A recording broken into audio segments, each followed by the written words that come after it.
Boa noite, meus amigos. Estamos aqui de volta.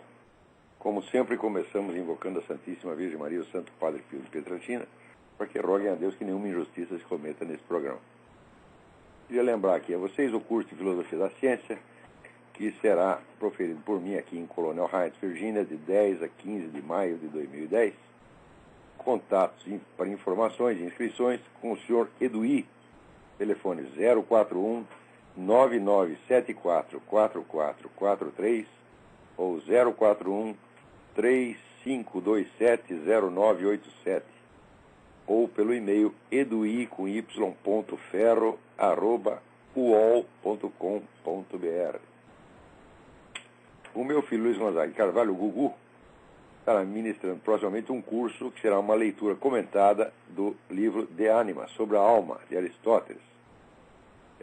Informações e inscrições com Lucas Leandro, pelo telefone 013 8811 9387 ou pelo e-mail lucasleandro@uol.com.br. Também queria chamar a atenção para vocês para novos materiais que foram colocados esta semana no site Seminário de Filosofia, principalmente um debate sobre moral que eu tive com o Frei Carlos Josafá, na PUC de São Paulo, e que foi transmitido na época pela TV Educativa. É um debate extremamente interessante. E, do meu modo, estamos colocando lá o máximo de material que nós podemos, de cursos que eu proferia 10, 15 anos atrás. Esse material está finalmente sendo todo recolhido e colocado lá. Depois eu quero dizer mais algumas coisas sobre o Seminário de Filosofia. Mas, por enquanto, também queria chamar a atenção para um novo site que está no ar, feito pelo meu aluno Felipe Miguel. É um site noticioso, mais ou menos na base do Drudge Report, onde vocês poderão ler todas as notícias que estão sendo omitidas pela grande mídia nacional. Quando você somar no fim do ano, você vai ver que foi enciclopédia da ocultação. Está tudo desocultado lá. O site é www.breviarium, breviarium.com.br. Parabéns, Felipe Miguel, por essa excelente iniciativa. Não é um site de comentários, é um site noticioso. Então, ele é renovado diariamente, tem novidade lá. Também tem mais dois cursos aqui que eu queria lembrar. Os cursos serão dados em Porto Alegre. Um é o curso As Armadilhas da Lei, que será dado pelo economista e colunista do Mídia Sem Máscara, José Nivaldo Cordeiro.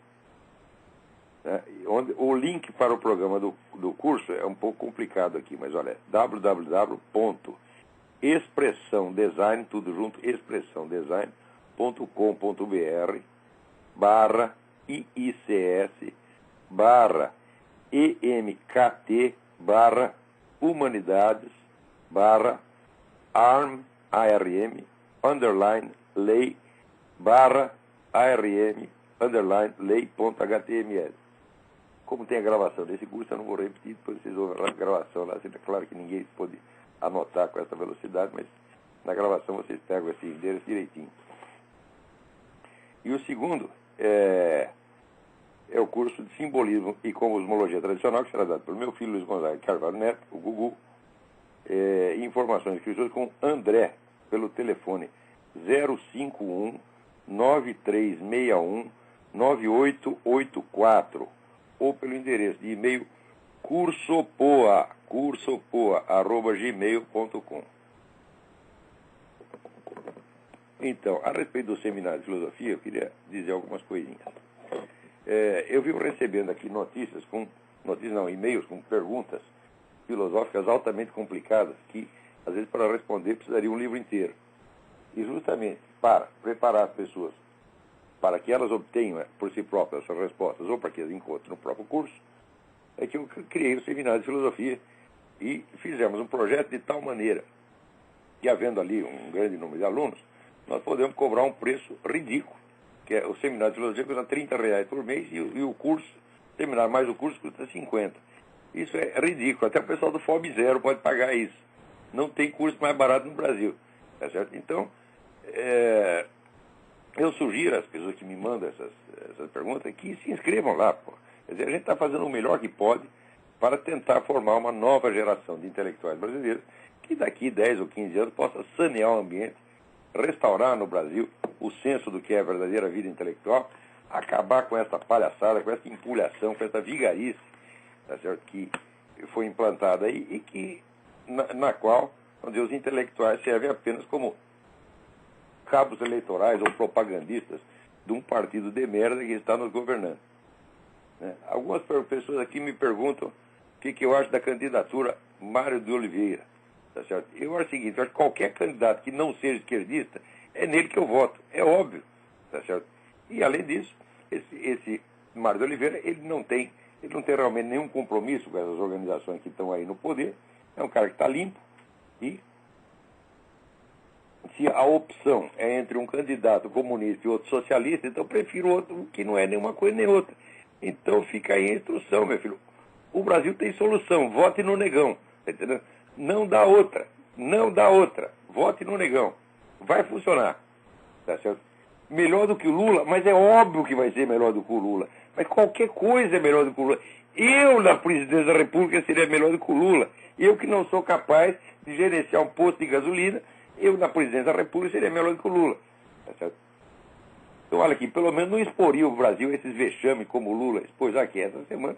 Os exilados cubanos de Miami invadiram o consulado do Brasil, né, protestando contra essa atitude indecente, imoral, obscena do nosso presidente, que fica lá puxando o saco de Raul Castro, né, e posa até ao lado da estátua do arcebispo Oscar Romero. É um arcebispo comunista, arcebispo filha da puta, você está entendendo? E é um excomungado de merda, tá certo? Que ele foi assassinado justamente porque ele defendia essas coisas que estão lá em Cuba. Tortura, prisão em massa, ele queria tudo isso, gostava de tudo isso, o filho da puta. E até hoje é tido como mártir, porque foi assassinado. Agora, esse camarada que estava na prisão essa semana, Orlando Zapata Tamayo, o que ele fez? Ele não pegou nada de errado, ele um dia falou mal do governo, ponto. Foi lá condenado a 40 anos de prisão por causa disso, exatamente como aconteceu com Orlando Valadares. Orlando Valadares não foi nem isso. Deram uma plaquinha para ele grudar ele trabalhava na repartição pública, aliás, tudo lá era repartição pública.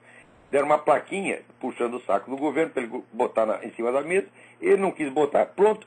Foi condenado a 40 anos de cadeia por causa disso. Tá certo? Agora, esse Orlando Zapata, ele fez lá uma greve de fome, e os caras falaram, a greve de fome, ótimo, menos um para a gente alimentar.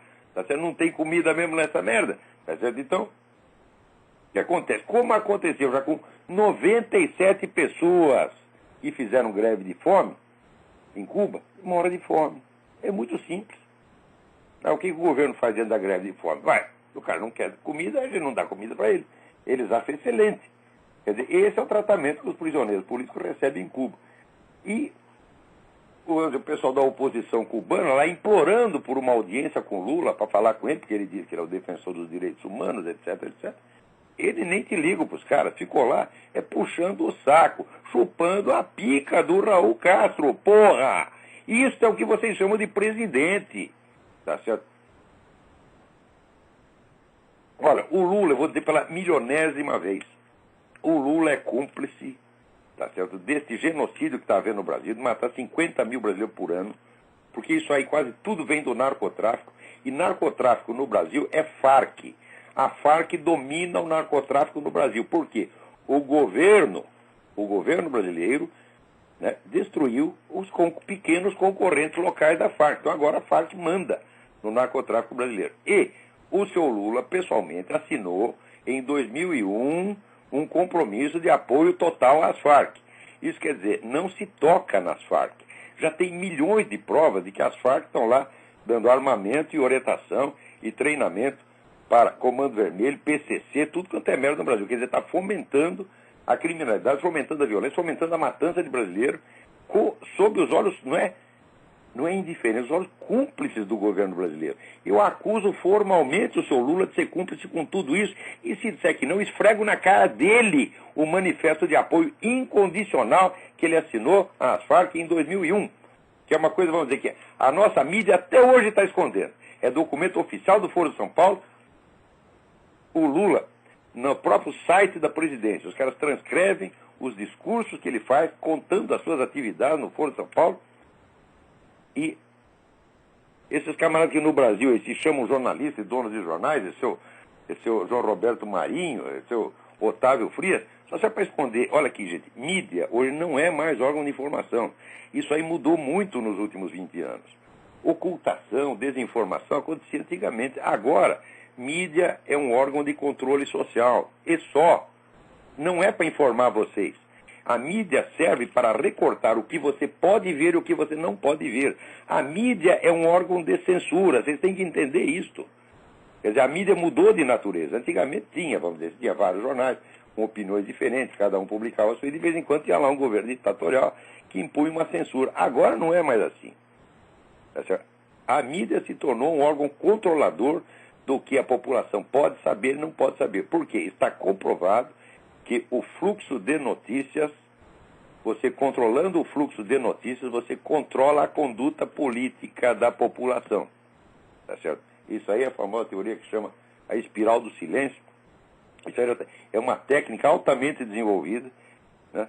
Você pode, isso aí até vamos dizer, na escala da psicologia individual isso funciona, quer dizer, você controlando o fluxo de informações que o sujeito recebe, você pode determinar a conduta dele de antemão. Isso foi testado com o indivíduo, foi testado com massas, tá certo? E as operações, vamos dizer, de manipulação nas quais isso está sendo usado são as mais criminosas da história humana. Vou lhe dizer uma. Esse senhor Fernando Henrique Cardoso, tá certo? Que agora sai defendendo a descriminalização de drogas. Como é que funciona isso, meu filho? Olha, você sabe que quem promove a descriminalização de drogas no mundo é o senhor Jorge Soros, e são organismos internacionais de ordem globalista, aos quais o senhor Fernando Henrique está associado, dos quais ele é um puxa-saco profissional. Tá certo? E, por outro lado, quem financia Fórum Social Mundial e toda esta esquerda revolucionária latino-americana? Financia, ajuda e dá apoio imediato. Esta mesma turma globalista. Então estão, como sempre, operando com duas mãos. Você coloca lá um fantasma para assustar todo mundo, tipo Farc, que sai matando gente, né, e faz tráfico ilegal, etc, etc. E daí, quando está todo mundo assustado com isso, daí vem o outro lado.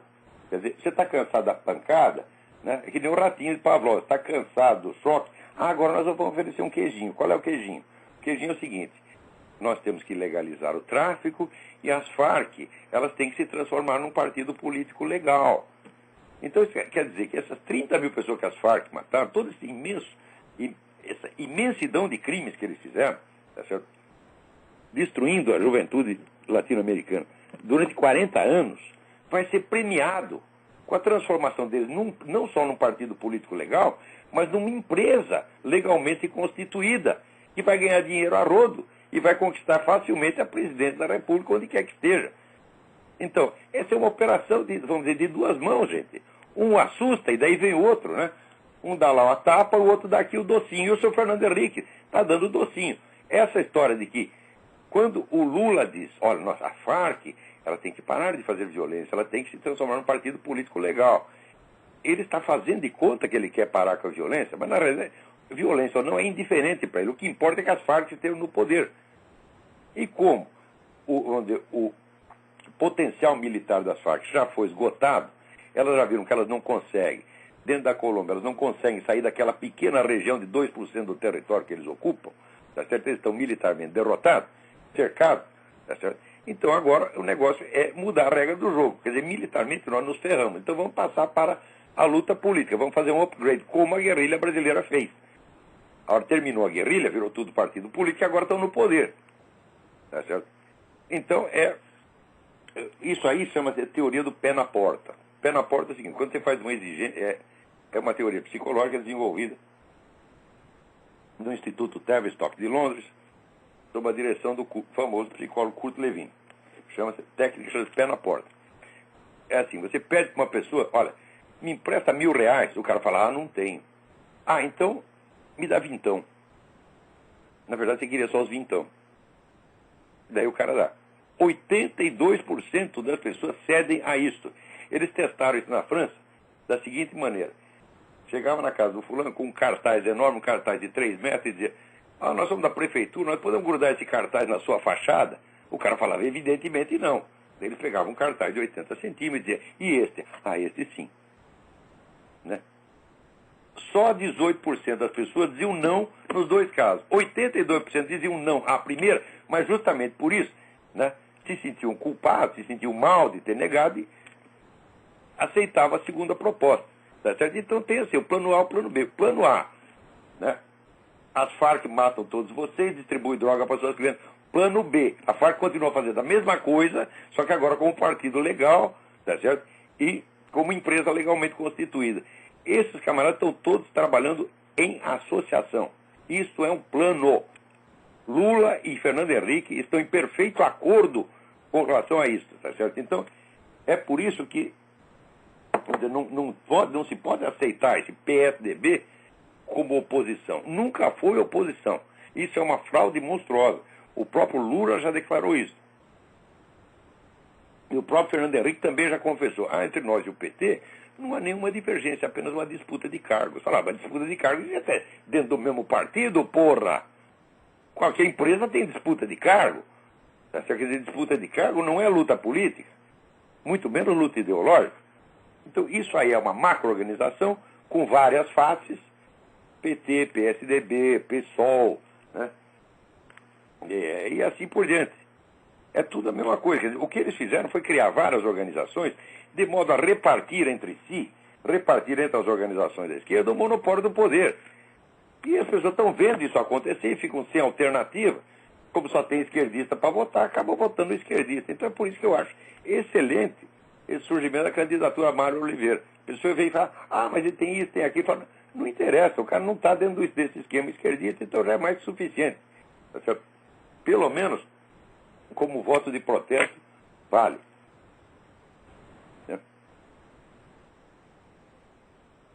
Aqui, no Rio, a FHC defende a discriminação das drogas. Saiu aqui a notícia no UOL. Ele sabe muito bem o que ele está fazendo.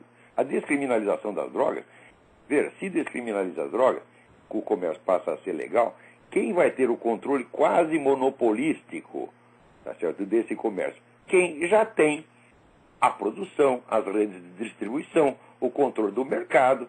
Ou você vai dizer, nós vamos inventar uma outra firma agora, que é uma outra firma, e a firma vai desbancar as Farc. Mas faz-me rir. As Farc comandam o narcotráfico agora e continuarão comandando se o tráfico for legalizado. Agora, também legalizar o tráfico é legalizar a matança. Milhares de pessoas que morrem por causa de droga todo ano. E dizer, não, mas nós vamos controlar. Eu digo, é? Como é que você vai controlar as Farc?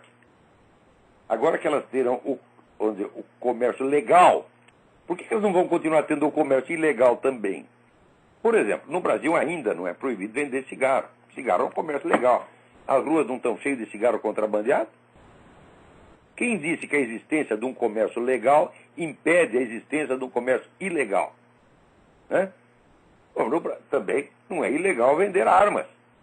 E, no entanto, você tem um imenso comércio ilegal de armas 100 vezes maior. Quer dizer que a descriminalização vai acabar com o tráfico ilegal, essa é uma mentira. O Fernando Henrique sabe que está mentindo.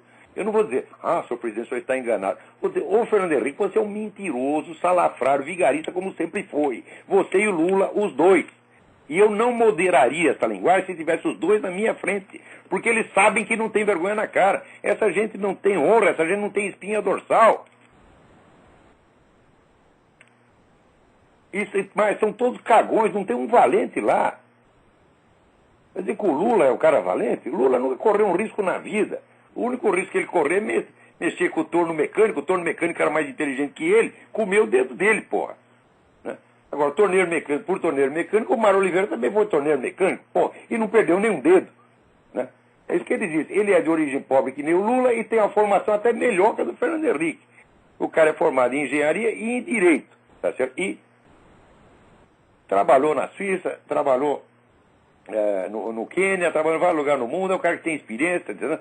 Quer dizer, esse é o total desmascaramento desse mito que o Lula não estudou porque não tinha dinheiro, coitadinho. Eu também, coitadinho, eu nasci pobre pra caramba, gente. Eu falo, minha família passou dificuldades imensas, tá certo? Agora eu vou ter dó do filho da puta porque não quer estudar. Ele não estudou porque não quer, porque é vagabundo! Vagabundo! Isso que você é, porra! Tá certo? Agora, burro ele não é, ele tem aquela astúcia demoníaca, que quando ele não tem inteligência, a inteligência é um dom de Deus, mas quando não tem, ele pede para o diabo um substituto, que é a capacidade de mentir, de trapacear. Isso o Lula tem, e o Fernando Henrique também tem. Tá certo?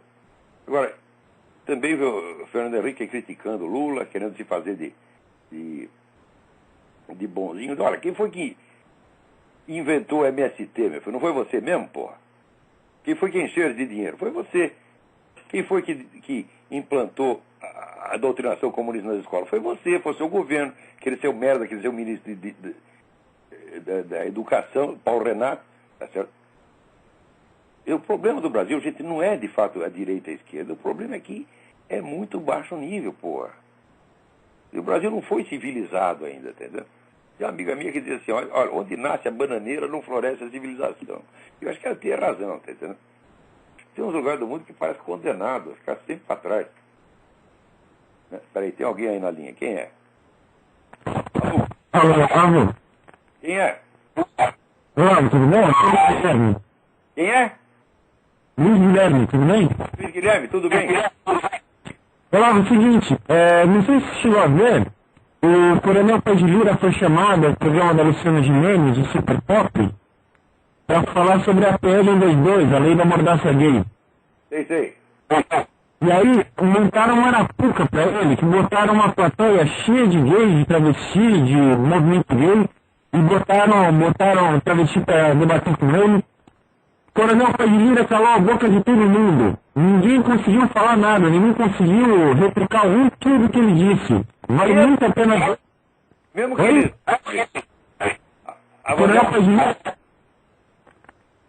Coronel Paz de Lira calou a boca de todo mundo. A tese dele deles é que 2 mais 2 dá 5.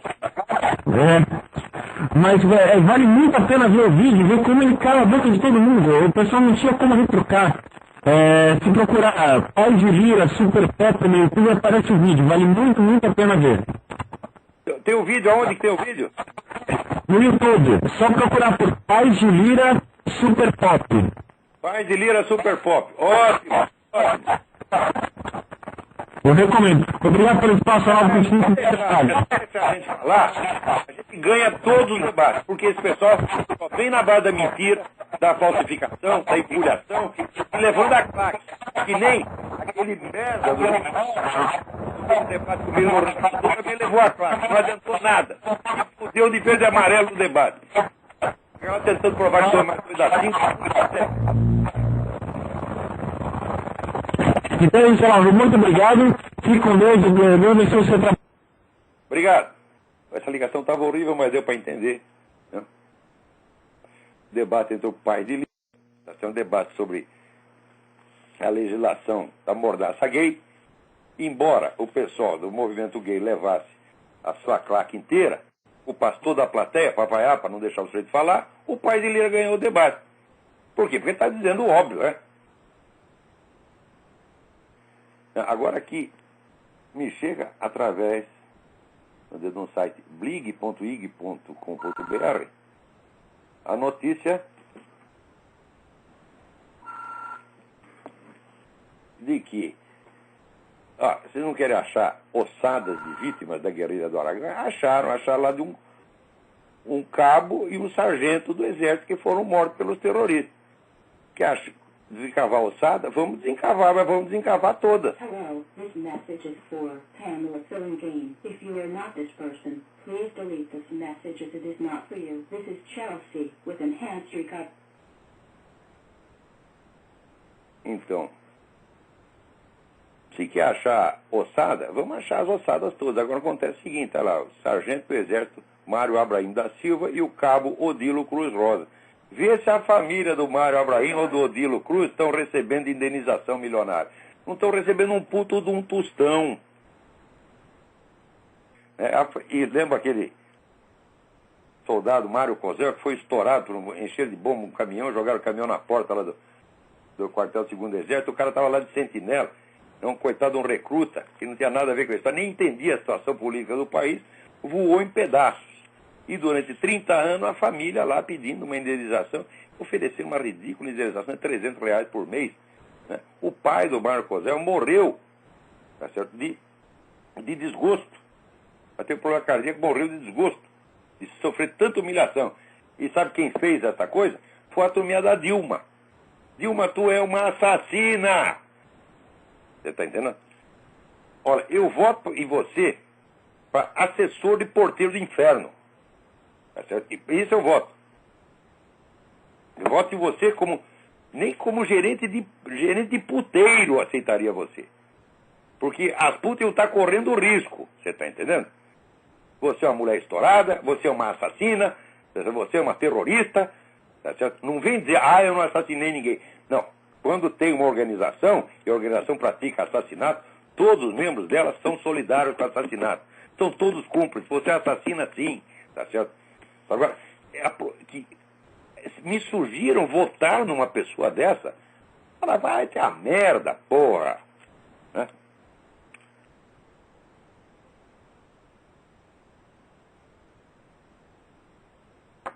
Agora, tá aqui. Essa imprensa internacional é incrível. Essa é a notícia da Deutsche Welle, né? Deutsche Welle são ondas alemãs. Então, que a América do Sul está criando um novo tipo de bloco como a União Europeia para desafiar os Estados Unidos. Né? Eles são um bloco de 24 nações, né? E querem boicotar economicamente os Estados Unidos. Aí, note bem, olha a notícia. Havia uma forte desconfiança de que os governos mais esquerdistas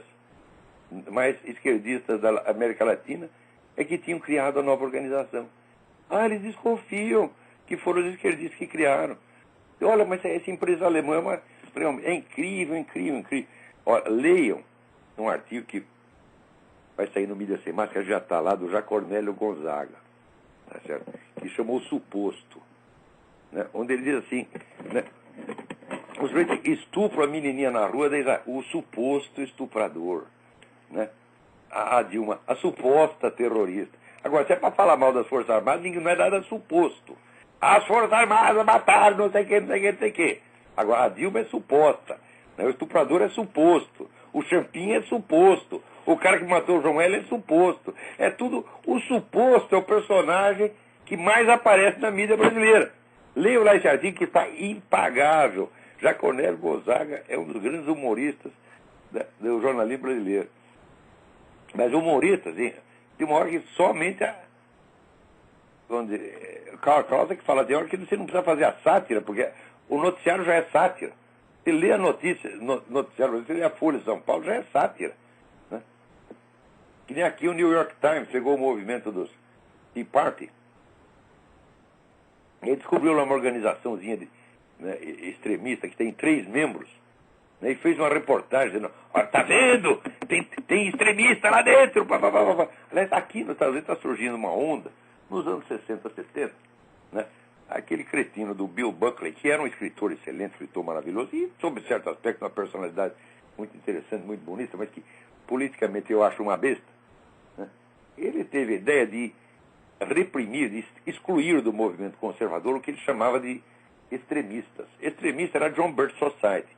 A John Birch Society, que tem lá a revista New American, a John Birch Society só dava informação sobre o movimento comunista. Né? E, curioso, hoje, na época, excluir os caras parecia uma boa ideia. Por quê? Porque eles estavam falando coisa inconveniente demais, estava pegando mal. Então, o William Buckley sugeriu que o movimento conservador encostasse, botasse esse cara na gaveta, tá entendendo? E botaram, calaram a boca do John Birch Society, né? Eles deixaram de ser pessoas decentes, não se pode mais falar deles nos ambientes decentes, foram marginalizados.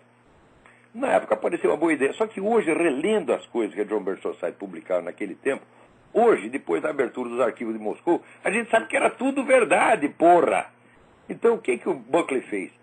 Ele ajudou a tapar a boca de quem estava contando a verdade. Resultado, 2 ou 3 gerações de americanos não sabem o que se passou aqui, não tem uma ideia correta da própria história, não tem uma ideia correta das dimensões do movimento comunista, e agora estão se ferrando.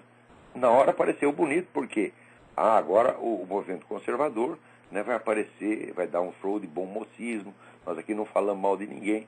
Só que esse negócio, vamos dizer, de policiar a linguagem, querer parecer... Regras de polidez são um instrumento de opressão dos mais eficientes que existem. Outro dia eu recebi aqui a mensagem de um jornalista que disse o seguinte: olha, mandei para uma revista tal um artigo no qual eu acusava alguns líderes conservadores, que se fazem de conservadores, mas que quando nos estados que eles governam, eles favorecem políticas abortistas, políticas gaysistas, etc, etc. Então eles estão traindo o movimento, evidentemente. Daí o cara da revista respondeu o seguinte: as suas opiniões são extremadas e elas vão fazer muitos dos nossos leitores se sentirem desconfortáveis. Está entendendo? Quer dizer, agora você não tem que dizer a coisa porque é verdade, você tem que dizer porque é confortável. E isso está sendo imposto de uma maneira cada vez mais cínica. Quer dizer, fica lá em cima uma elite que na verdade é violenta, né, violenta, maligna, mentirosa, manipulador, mas todas se fazendo de coitadinho. Eles são todas, né, alminhas juvenis, alminhas virginais, que qualquer coisa, eles ficam magoadinhos. Olha, vai deixar os leitores desconfortáveis. Ai, não pode.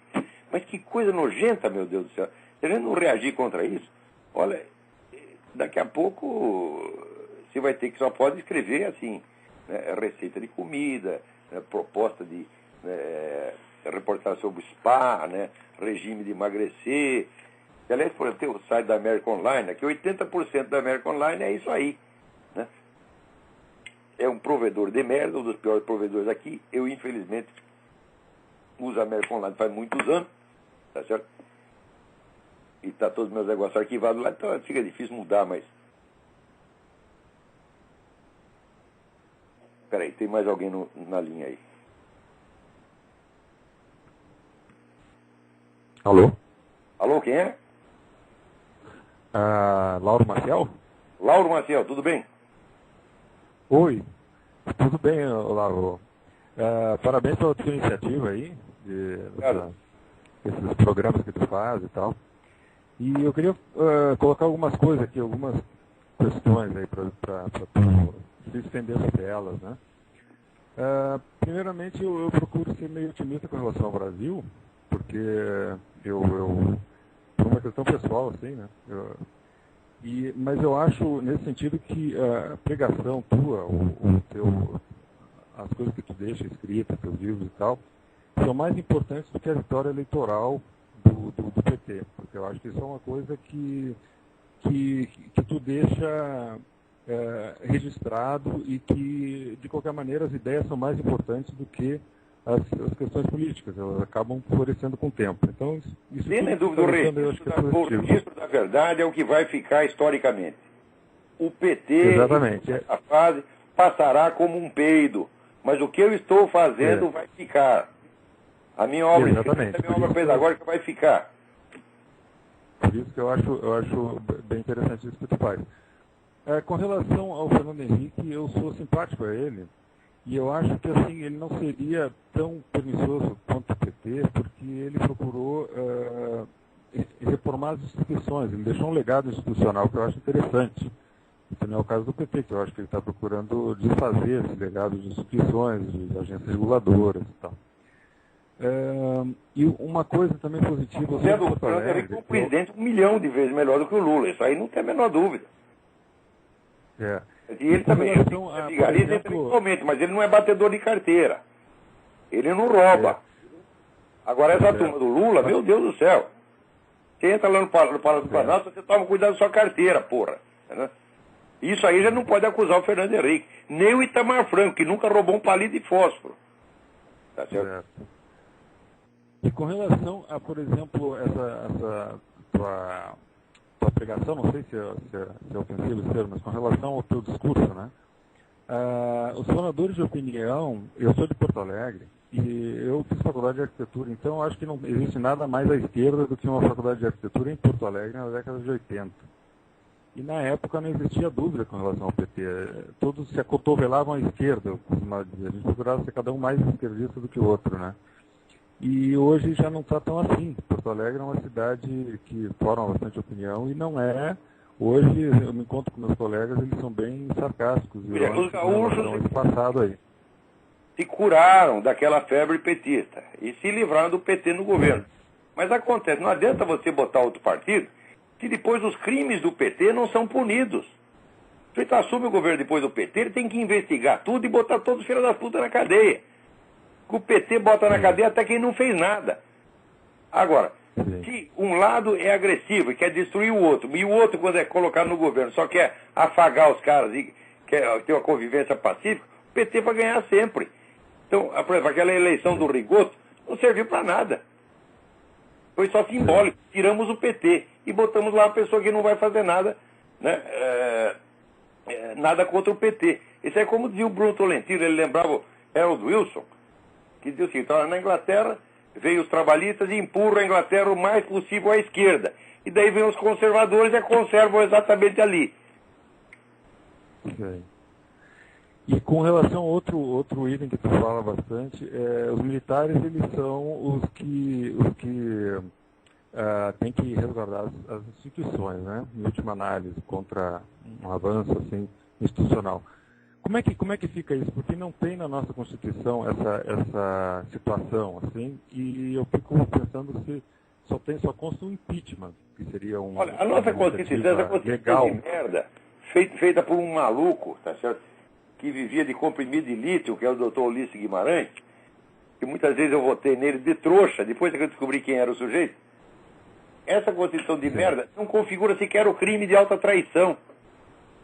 Quer dizer, você não pode acusar... Quer dizer, o presidente pode fazer um acordo secreto com as Farc, que está matando brasileiros, e você não pode acusar o cara de alta traição. Então você não tem recurso legal. Tá certo? Pra agir. Agora, as Forças Armadas é uma situação ambígua, porque, por um lado, eu sempre disse, eu só encontrei pessoas patriotas nas Forças Armadas. Entre os civis, jamais. Entre os civis, patriotismo é alvo de gozação. Mas os militares são sinceramente patriotas. No entanto, nos últimos anos, eles têm cedido tudo. Eles também entraram na política de boa vizinhança, política de afagar o adversário. Quer dizer, o sujeito vai lá e xinga as Forças Armadas de tudo. Agora, no Brasil, as pessoas são bestas. Mas aí... Fala, as Forças Armadas têm que reagir, eles pensam que eu estou pregando um golpe militar. Não estou. Existe um negócio que chama processo por injúria, calúnia e difamação. Nunca o comandante do Exército processou um puto que mentisse contra as Forças Armadas. Eu mesmo dei elementos provando que era mentira, muitas coisas que os caras falaram, dou de bandeja. Olha aqui, comandante, processo o filho da puta que ele mentiu contra as Forças Armadas. E os caras não faziam nada, nada. Quer dizer, então quem que está vendo? Está tudo boiola? Venderam as bolas agora, não tem mais. Certo. Tá certo. Tá bom, muito obrigado por... No Congresso tem 4 bolas. Né? 2 pertencem ao Bolsonaro, as outras 2 pertencem a Cátia Abreu. Não tem mais, acabou. O estoque de bola acabou. Certo. Tá bom, Olavo. Muito obrigado por esse espaço aí, para participar do seu programa. Obrigado pela sua colaboração. Agora, aqui, gente, eu estou falando que esses caras são frouxos, que são uns merda. Que, olha, eles são bons para fazer cara feia, assustar criancinha. Mas quando você pega um deles na China, sai tudo correndo. No dia 31 de março de 1964, quando as tropas de Minas Gerais começaram a descer para o Rio de Janeiro, o pessoal comunista, uma debandada geral para dentro das embaixadas.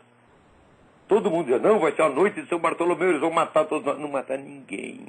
A comunistada toda ficou com o cu na mão e saiu correndo. Eles são assim mesmo. Agora, olha aqui, veja essa discussão entre o Álvaro Uribe e o Hugo Chávez. O Uribe chega na casa e diz, seja homem, vem aqui falar para mim, porque você gosta de falar pelas costas. O Hugo Chávez tem que ser, se mandou. Tá certo? Ó, me empresta o Hugo Chávez 5 minutos que eu dou um jeito nele, porra. Me empresta o Lula 5 minutos que eu faço ele se cagar de medo, tá entendendo? Deixa esse cara de 4, esse gente não é de nada. Eles são muito bons quando eles estão protegidos assim por trás de milhões de organização, com muito dinheiro, tá certo? Ora, cara valente na esquerda, eu digo, eu conheci 2, o resto é tudo cagão. Não vou dizer o nome dos caras agora, até para não comprometer eles, os seus próprios colegas. Se bem que um deles está morto. O resto era tudo cagão. Agora chega aqui uma notícia do Bloomberg, né? O presidente Luiz Inácio da Silva, ele disse que na próxima gestão, que ele espera que seja da Dilma Rousseff, o PT vai aumentar o controle estatal da economia.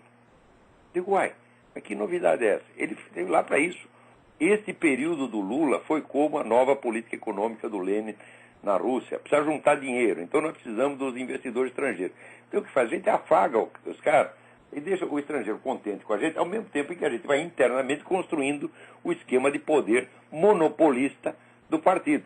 Que, na verdade, nós temos um partido único com várias denominações, incluindo o PSDB. Tá certo? Então, duas eleições que nós tivemos são festivais de esquerdismo, campeonatos de esquerdismo, e ainda tem, olha, o Fernando Mitre, né, que foi meu chefe no Jornal da Tarde, era um cara que eu até respeitava como profissional, dentro de uma eleição que só tinha candidato esquerdista, era o campeonato esquerdismo, cada um, não, eu sou mais esquerdista que você, eu sou a esquerda autêntica. Depois dessa palhaçada, chega o Fernando Mitre e diz, foi um festival da democracia. Festival da democracia, o caralho, Fernando Mitre, você não tem a menor ideia do que é democracia. Se você não tem variedade de opinião, se você não tem concorrência, você não tem democracia nenhuma. Então, o Fernando Mitre foi cúmplice dessa farsa. Agora, olha que cada coisa que acontece. Pô, puta merda, esse mundo tá ficando doido, cara. Olha, na Itália, teve lá uns funcionários do Google que permitiram colocar no Google um videoclipe que mostrava uma agressão. Um garoto, coitadinho, um garoto deficiente mental, e com síndrome de Down, tá certo? Sendo atacado vilmente por um grupo de estudantes, batendo no moleque. Né? Então os caras botaram aqui denunciando aquilo. Quem foi punido? Os agressores? Não. Os funcionários do Google. Foram mandados para a cadeia. Olha aí o que é a nova ordem da União Europeia. É isto, meu filho. Você denuncia um crime, você vai para a cana. Porra. Né? Agora aqui também. Pega outro negócio, acho que é do Spiegel. Pô, quem fica me telefonando aqui na hora do programa? Vamos telefonar pra puta que os pariu, porra. O que é isso? Sabe que tem problema? Tem uma notícia aqui no UOL. Né? O UOL adora essas coisas. Número de casos de abusos sexuais cometidos pela Igreja Católica. Olha aqui, cometidos pela Igreja Católica. Continua subindo na Alemanha. Isso aqui é o caso de processo. Não tem arcebispo aí em São Paulo? Você diz abuso sexual cometido pela Igreja Católica ou dentro da Igreja Católica por pessoas que são inimigas da Igreja. Você não vai dizer que esse pessoal, vamos dizer, estuprador, que nem esse cara do Legionário de Cristo, o tal filho da puta do Maciel, que esses caras são a Igreja Católica. Né? Quer dizer, isso é a mesma coisa que um funcionário lá da Folha de São Paulo rouba um dinheiro. Quer dizer, mas roubo cometido pela Folha de São Paulo. É esse o critério com que você escreve. Ô, Otávio Frias, tu não tem vergonha nessa sua cara, porra? E você é um dos grandes culpados pelo que está acontecendo no Brasil hoje. Agora fica aquele merda, aquele Instituto Milênio, convidando o cara para falar de democracia e liberdade de opinião. Pô, o que é isso, porra? Você sabe perfeitamente que muitas coisas ali, crimes praticados contra prisioneiros políticos em Cuba e na China, você sabe que muitas vezes você noticiou, porque eu fui te encher o saco, eu te enchia de e-mail 24 horas por dia, e no fim você noticiava a coisinha só para não dizer que não noticiou. Mas você sabe que você gosta de esconder os crimes da esquerda, tá certo? E contra aquilo que você não gosta, como na Igreja Católica, por exemplo, você usa esse tipo de linguagem. Abusos sexuais cometidos pela Igreja Católica. Agora, para não dizer aqui que estou facilitando as coisas para essa turma do Vaticano, é o seguinte, se está aumentando o número de casos, a culpa é de vocês, porque vocês não investigam em profundidade, e pior, vocês assumem a culpa, que é exatamente o que esses filhos da puta querem. Né? Se a igreja pede desculpa por causa de um criminoso desse fez, ela está assumindo, está ajudando a retórica da Folha de São Paulo.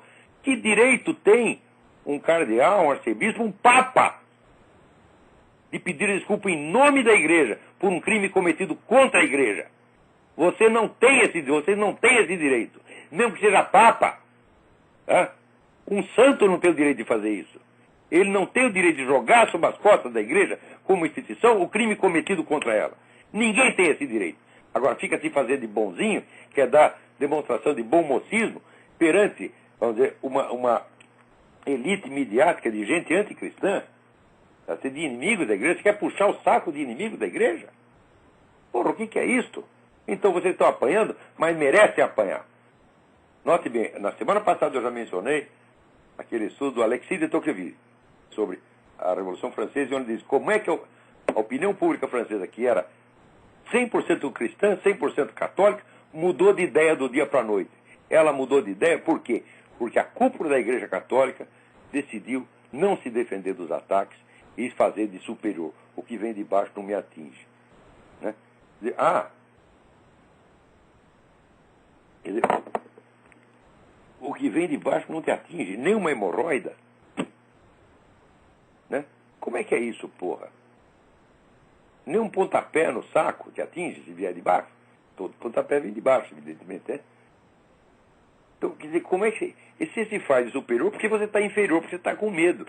Então, o Alexis de Tocqueville mostrou que, rapidamente, a igreja, que era a opinião majoritária, começou a parecer minoritária, e daí ficou minoritária mesmo. Isso aconteceu no século XVIII, e até hoje esses filhos das putas não aprenderam. Você não tem que assumir esses crimes, você tem que investigar. Leia, aqui, cardeais, arcebispos, gente da CNBB, Papa Bento XVI, leia o livro do Michael Rose, Goodbye, Good Man, e vocês vão entender por que isso está acontecendo dentro da Igreja Católica.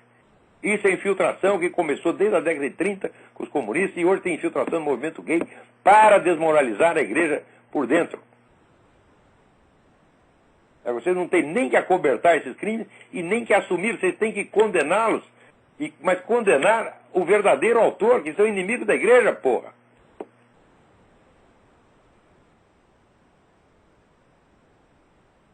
Agora, o que a revista Newsweek traz uma notícia de que descobriram um complexo de templos religiosos na Turquia, muitíssimo anterior às pirâmides do Egito, e muitíssimo anterior a qualquer sinal de civilização na área. Preste atenção. O culto religioso, ele não é um elemento que surge dentro da civilização. Ele precede a civilização. Ele cria e funda a civilização. Essa tese do velho Friedrich von Schelling, o maior dos filósofos alemães depois de Leibniz. Ele dizia isso, olha, a religião funda a civilização. Ela delimita o campo de possibilidades da civilização. Então está aqui já. Né? Ele também era a tese do grande historiador Fustel de Coulanges, historiador francês Fustel de Coulanges, autor da Cidade Antiga. Leia lá a Cidade Antiga. Ele vai demonstrar para você que a origem, né, fundamento de Roma, era o culto religioso, sobretudo os cultos funerários. Aí tem mais alguém aí na linha. Alô? Alô, quem é? É Leandro, de Petrópolis. Leandro, tudo bem? Tudo bem? Eu queria perguntar se o senhor acha que a Igreja Católica errou ao permitir a investigação científica sobre a idade do sudário de Turim. Mas ela proibiu? Que eu saiba, isso foi investigado. Ao permitir. Eu perguntei se a Igreja errou ao permitir essa investigação. Não errou, não. Deve ser investigado. Por quê? Mas... No começo, os primeiros caras que investigaram, eles disseram, não, isso aí é do século 9, 10, etc, etc. Só que daí apareceram outros especialistas e falaram, peraí, meu filho, esse tipo de tecido aí não existia nessa época e não existia na Europa. Então, hoje, vamos dizer, a datação certa é realmente da época de Cristo. Então, não temos que ter medo de investigar nada. O mundo, afinal, é um livro aberto que Deus escreveu para você ler e entender. Certo. Então, o senhor acredita que o sudário realmente envolveu o corpo de Cristo? Eu acredito que sim. Eu acho que todas as provas são nesse sentido hoje. Certo. Obrigado, ó. Obrigado. Aqui, o Sonilton Campos, né? Ele disse uma referência de uma ex-aluna minha que mandou escrito meu para o linguista Marcos Banho, né? E daí ela disse o seguinte: fiquei bem chateado com a resposta que ele me enviou, pois dizer que a sua opinião, minha, não contava que o senhor era um reacionário direitista que servia de chacota em todas as universidades. Mas é claro que tem que ser chacota. Os caras não têm capacidade para discutir comigo. Quando vem discutir, esse ferro sai de rabo entre as pernas. Então o que eles fazem? Eles se juntam lá bem longe de mim para fazer piadinha e graceira de mim para os alunos que também não me conhecem. Isso é o que eles fazem. Isso é o debate intelectual que eles são capazes. Estou falando, universidade brasileira é puteiro. Não, puteiro não. Que falta de respeito com as putas.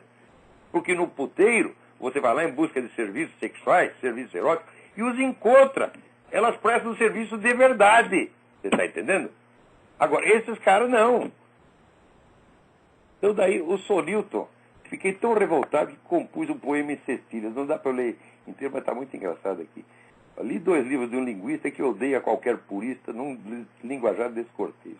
Quer pôr em sua bitola a gramática e a escola que ensina o português. Para ele é preconceito corrigir. O seu conceito é deixar que fique errado o que pensa que está certo.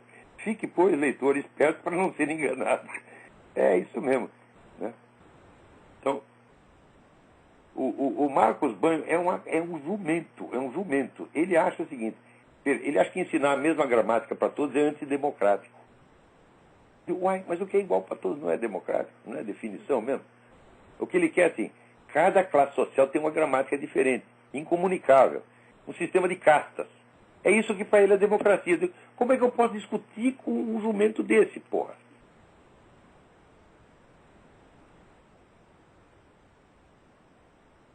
Aqui, recebo aqui da Ana Prudente um chamado para que as pessoas prestem atenção no que está dizendo o padre Paulo Ricardo. Tá certo? Aliás, a gente tem que prestar atenção no padre Paulo Ricardo sempre, porque esse homem é um sábio. Tá certo? É um sábio, é um homem de Deus, tá certo? Ele não mente, é de uma sinceridade atroz, você está entendendo? E, assim, eu muito me orgulho de ser amigo do padre Paulo Ricardo. Então, ela dá aqui, porque padre Paulo Ricardo de Azevedo Júnior, porque no YouTube, tem várias gravações dele no YouTube, não deixem de ouvir. Agora, aqui, os Estados Unidos são um país realmente surpreendente, porque você vê que está tudo acabado aqui. Também os vídeos. Peraí. Os meus no vídeo. Eu estou fazendo propaganda dos outros aqui, esqueço de mim mesmo. Os vídeos do padre Paulo estão todos no Mídia Sem Máscara também, porra. Não precisa ir no YouTube, não. Vai lá no Mídia Sem Máscara, você. Aqui eu recebo do Don Hank, que é um tradutor aqui, um homem talentosíssimo aqui dos Estados Unidos, uma notícia de que vários estados americanos, vendo, né, esses planos econômicos birutas do Obama, eles já estão afirmando, né, a sua soberania, e dizendo que eles não vão entrar. E aqui a Constituição americana permite isso. Quer dizer, entre outros estados, né, Montana e Utah já estão preparando declarações de que, olha, nós não estamos submetidos à política econômica federal, vão à merda, nós temos nosso próprio plano econômico. E você que se dane. Tem estado aqui que já está até propondo, né, introduzir as moedas de ouro como moeda circulante. Por quê? Porque os caras estão destruindo o dólar. Você quer destruir o dólar? Destrua o seu dólar. No meu tu não vai mexer. Né? Tem coisa surpreendente aqui nos Estados Unidos. Viu? A gente nunca pode imaginar os Estados Unidos pelo que você lê no New York Times, pelo que vê na CNN. Eu mesmo, no final do livro Jardim das Aflições, eu cometi alguns erros de análise da situação americana. Por quê? Porque eu só conhecia um lado da coisa. Eu pensava que tudo aqui já era politicamente correto, que os caras já dominavam tudo. Foi só depois que eu mudei para cá que eu fui ver o tamanho da resistência conservadora a essa gente. É um negócio imenso, enorme. E que, na verdade, a maior parte da população aprova. A maior parte da população aqui é conservadora, sim. Só votou no Obama porque o Obama os enganou. Ele veio com aquela conversa moderada, boazinha, etc, etc. No primeiro dia que ele subiu lá, o que ele fez? Soltou uma verba de 5 bilhões para a Acorn, a ONG que tinha espalhado título falso para elegê-lo. No primeiro dia, porra! Né? Agora o próprio Don Hank pergunta, né? Olha, aqui nós temos na presidência um sujeito que é nitidamente pró-islâmico. Pró-islâmico não, isso é eufemismo. Ele é empregadinho da Arábia Saudita, quem é que não sabe, porra? A Arábia Saudita pagou toda a carreira dele. Né? Quer dizer, o sujeito é suspeito até prova em contrário. Né? E agora o único canal de TV conservador que tinha, os árabes já compraram ações, que é a Fox News. Qual é o próximo passo? Né? Eu vou dizer qual deveria ser o próximo passo. próximo fato deveria ser tirar esse sujeito da presidência. Você está acusando de tudo que ele tem feito. Porque ele não está nem escondendo mais. Quer dizer, o favorecimento dele a terrorista é um negócio impressionante. Eu já devia dar direitos civis, Você trata um terrorista estrangeiro, um inimigo em guerra, como se fosse um cidadão do seu próprio país. Hã? Que é isso, porra?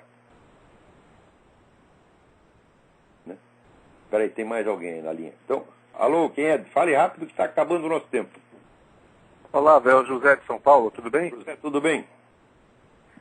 Primeiro, te parabenizar pelo curso de filosofia, está fantástico. Estou acompanhando um pouco atrasado, mas está excelente. Obrigado. Só uma notícia, falando de religião, como você está. Eu recomendo o site Apelos Urgentes. Apelos Urgentes são mensagens de Nossa Senhora a um rapaz na cidade de Anguera, lá na Bahia. E tudo que ela já previu, ou várias coisas que ela previu já se sucederam, já ocorreram. É praticamente um prenúncio mesmo do fim. Então, há um forte pedido de conversão e esclarecimento aos homens de Deus. Fica essa recomendação do site. Olha, o ser humano que mais merece ser ouvido é Nossa Senhora. E ela está falando bastante. Quer dizer, nunca houve tantas aparições de Nossa Senhora quanto nos últimos tempos, a partir do começo do século XX. Terremoto do Chile, terremoto do Haiti. Tal e qual coisa. Acontece exatamente igual. Né? Isso aí tem que ouvir, meu, aqui, apelosurgentes.com.br. Vamos lá, gente. E olha, entre na nossa campanha do Rosário para... Do Rosário pela conversão da... Conversão não, pela... Da Rússia ao Sagrado Coração de Maria. Tem que fazer, porra! Olha, eu não sou ninguém, eu não sou sacerdote, não sou santo, sou bom filho da puta, entendeu? Mas tem a coisa que é óbvia. Quer dizer, a presença de Nossa Senhora é uma coisa óbvia, só não vê quem não quer. Você não precisa fé, não, é só você ter os olhos na cara, pô. Então é isso aí. Olha, peraí, tem mais uma pessoa aqui, vamos ver se dá tempo. Fale rápido. Alô? Alô, quem é? É o Lauro de novo, Olavo. Oi. Olavo, tu poderia discorrer sobre a situação, a filosofia do Nietzsche no nazifascismo? Qual a importância que tem? Assunto interessantíssimo. Agora nós temos 2 minutos. O que eu vou falar do Nietzsche? Eu sei o seguinte, só para dar uma informação. Adolf Hitler sabia várias obras inteiras de Nietzsche de cor. Como é que vai dizer que não influenciou? Claro que influenciou. Embora o Nietzsche fosse o seguinte, o Nietzsche era tudo menos um nacionalista alemão. Ele odiava alemão, ele gostava de francês. Mas, tirando esse lado nacionalista, a concepção do ser humano é idêntica no nazismo e no Nietzsche. Não tem como negar isso aí. Agora, cá entre nós, Nietzsche como filósofo, Nietzsche é um filósofo para adolescente, tá entendendo? É assim, esse filósofo que impressiona moleque. Agora aqui queria terminar esse programa com uma nota triste, o falecimento do meu amigo, o ex-reitor da Universidade Nacional de Brasília, José Carlos Almeida Azevedo. Foi PhD em Física, professor do MIT, um dos homens de maior capacidade no Brasil. E, sobretudo, foi um combatente. Escreveu excelentes artigos, centenas de artigos da mais alta importância sobre a falsificação da ciência no mundo. Então aí, que Deus receba, e com esta nota encerramos o nosso programa essa semana. Muito obrigado, até a semana que vem.